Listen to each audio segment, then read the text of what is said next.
AP అసెంబ్లీలో ముఖ్యమంత్రి Chandrababu vision document 2047పై చర్చ సందర్భంగా ప్రసంగించారు. గతంలో తాను విజన్ 2020 తీసుకువచ్చారని, ఇప్పుడు స్వర్ణాంధ్ర విజన్ 2047 తీసుకువస్తున్నామని పేర్కొన్నారు. భవిష్యత్తులో ఎవరు వచ్చినా విజన్ 2047 దెబ్బతినకుండా పునాది వేస్తున్నామని తెలిపారు. ఇక P3 ఫార్ములాతో సమాజంలో సంపద సృష్టించడం సాధ్యపడిందని, P4 ద్వారా పేదరిక నిర్మూలన సాధ్యమవుతుందని అన్నారు. ఇక రొటీన్ గా చేస్తే ఎక్కడ ఉన్నామో అక్కడే ఉంటామని, నవ్య రీతిలో ముందుకు వెళ్లాల్సిన అవసరం ఉందంటూ చంద్రబాబు స్పష్టం చేశారు. ఎప్పుడు చెప్తున్నా అనునిత్యం నేను ఒక స్టూడెంట్ ని, ఏ కొత్త విషయాలు మీరు చెప్పినా ఎవరు చెప్పినా నేర్చుకుని దాన్ని అమలు చేయడం నా బాధ్యత, చేస్తానే ఉంటాను. ఇక్కడ మీరు చూస్తే నేను ముందే చెప్పాను, P3 model as on today సంపద సృష్టిస్తా ఉంది. ఇప్పుడు P4 model public private public private partnership. ఒక P ప్రజల్ని యాడ్ చేశాం. ప్రభుత్వం, ప్రజలు, అదే మరి ప్రైవేట్ అంటే ఏజెన్సీలు కానీ వ్యక్తులు కానీ పార్ట్నర్షిప్ పెట్టుకొని ఏ విధంగా పేదరిక నిర్మూలన చేయాలో ఆలోచించాల్సిన అవసరం ఉంది.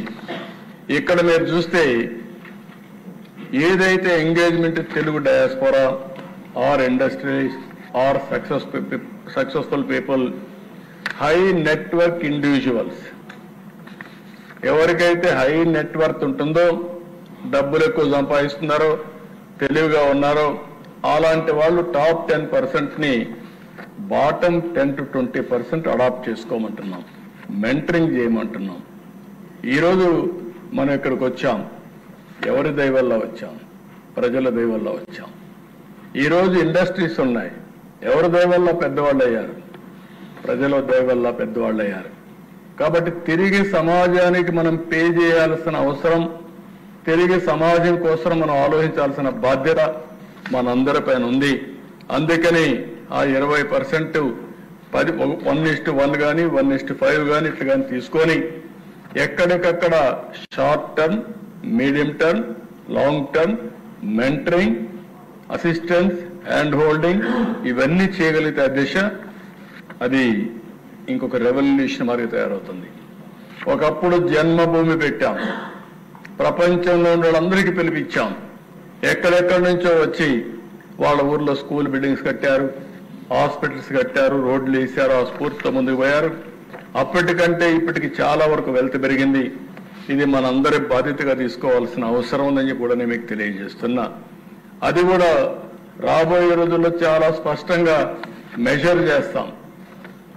ప్రజలే భారతదేశంలో ఒక పెద్ద ఆస్తి, వేరే దేశాలకు లేనటువంటి ఆస్తి ప్రజలు. ఇక్కడ ప్రజలను క్యాపిటల్ గా తీసుకొని వాళ్ళకుండే అదర్ అసెట్స్, భూమి కావచ్చు, ఒక వ్యాపారం కావచ్చు, లేకుంటే ఒక ఉద్యోగం కావచ్చు, లేకపోతే ఇంకొక చిన్న చిన్న డబ్బులు కావచ్చు, ఇవన్నీ కూడా తీసుకుని ఒక short term, medium term, long term planning చేసి ఆ ఫ్యామిలీని కూడా ఆర్థికంగా ఎట్లా పైకి తీసుకొస్తాం. ఫేజ్ 1 పేదరికం నుంచి పైకి తేవడం, ఫేజ్ 2 ఆర్థిక అసమానతలు తగ్గించడం. ఒక ఆయనకు 1,00,000 కోట్లు సంపాదిస్తున్నారు, ఇంకొక ఆయన 3 పూట్ల తిండి లేకుండా అవస్థపడుతున్నాడు. ఆర్థిక సంస్కరణల ఫలితాలు మనం అనుకున్న లక్ష్యాన్ని చేరలేకపోతున్నాయి. అందుకే మనం ఆలోచించాల్సిన అవసరం ఉంది. మనం కూడా వినూత్నంగా ఆలోచించి ఇలాంటి కార్యక్రమాలు చేయడమే కాకుండా ఆ కార్యక్రమాల్లో భాగస్వాములైన వ్యక్తుల్ని గౌరవిద్దాం, అలాంటి వాళ్ళకు అవార్డ్స్ ఇద్దాం. సమాజం గుర్తించే విధంగా చెడును చెడుగా, మంచిని మంచిగా మనం ప్రమోట్ చేయగలిగితే మనం అనుకున్న లక్ష్యాన్ని నెరవేరే పరిస్థితి వస్తుంది.